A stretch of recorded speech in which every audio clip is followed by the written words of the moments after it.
బతుకు తెరువు కోసం దుబాయ్ వెళ్లిన తనను కొందరు దుండగులు నమ్మించి మోసం చేశారని గొల్లపల్లి రాజేష్ అనే యువకుడు ఆవేదన వ్యక్తం చేశాడు. వారు చేసిన మోసం కారణంగా తన జీవితకాలం దుబాయ్లోనే ఉండిపోయే పరిస్థితి ఏర్పడిందని వాపోతున్నాడు. దేశం విడిచి ఎక్కడికి వెళ్లరాదని అక్కడ అధికారులు హుకుం జారీ చేయడంతో అక్కడే ఉండిపోయే పరిస్థితి ఏర్పడిందని రాజేష్ అతడి కుటుంబ సభ్యులు కలవరం చెందుతున్నారు.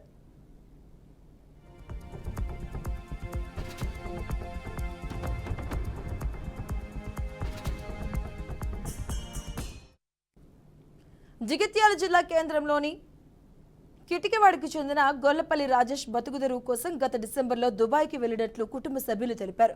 ఎంప్లాయ్మెంట్ వీసా ఉన్నప్పటికీ సరైన ఉద్యోగం లేక ఉద్యోగ ప్రయత్నాల్లో ఉన్న సమయంలో ఒక ముఠా మోసపూరిత మాటలు నమ్మించి అక్కడ కేసులో ఇరుక్కుపోయాడని రాజేష్ తల్లి ఆవేదన వ్యక్తం చేస్తుంది. తన కుమారుడికి ఎలాంటి పాపం తెలియదని అమాయకుడని చెప్పారు. ఇక ప్రస్తుతం తమ కుటుంబ పరిస్థితి దారుణంగా ఉందని, తినడానికి కూడా ఇబ్బందిగా ఉందన్నారు. అధికారులు స్పందించి తమ కుమారుడిని స్వదేశానికి తీసుకురావాలని కోరుతున్నారు.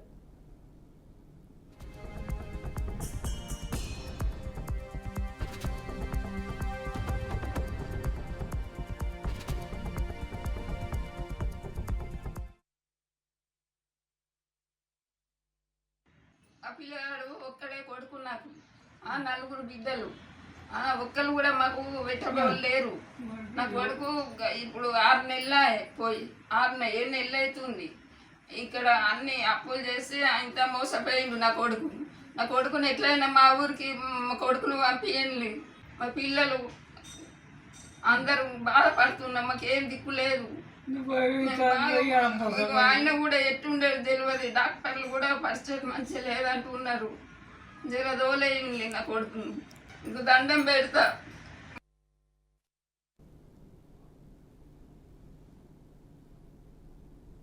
కుటుంబాన్ని ఆర్థికంగా నిలబెట్టుకోవాలన్న ఆలోచనతో తన భర్త దుబాయ్కి వెళ్లాడని రాజేష్ భార్య తెలిపింది. కానీ అక్కడికి వెళ్లిన తర్వాత కొంతమంది మాటలు నమ్మి కష్టాల్లో పడ్డాడని చెప్పారు.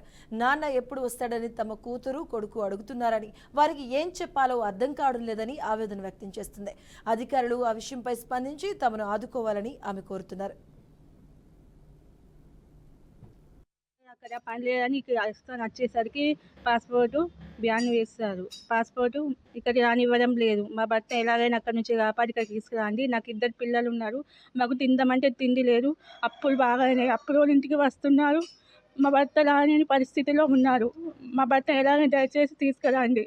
నా పిల్లలు రోజు నాన్న నాన్న వేస్తున్నారు. ఎప్పుడు వస్తారమ్మా నాన్న నాన్న అంటున్నారు. వాళ్ళకి వేసామని చెప్పారు. చెప్పుంటే వాళ్ళకి ఏం అర్థమవుతలేదు. దయచేసి నా భర్తను కాపాడి తీసుకురండి. కొంతమంది నమ్మించి తనతో బ్యాంకు ఖాతాను తెరిపించి ఆ అకౌంట్ ద్వారా లావాదేవీలు చేసి లోన్లు తీసుకున్నారని బాధితుడు రాజేష్ తెలిపారు. తాను వారి మాటలు నమ్మి ఇండియాకి వస్తున్న సమయంలో అధికారులు తనపై ట్రావెల్ బ్యాన్ విధించారని తెలిపారు. కేంద్ర రాష్ట్ర ప్రభుత్వాలు తనపై కనికరించి ఆదుకోవాలని కోరుతున్నారు.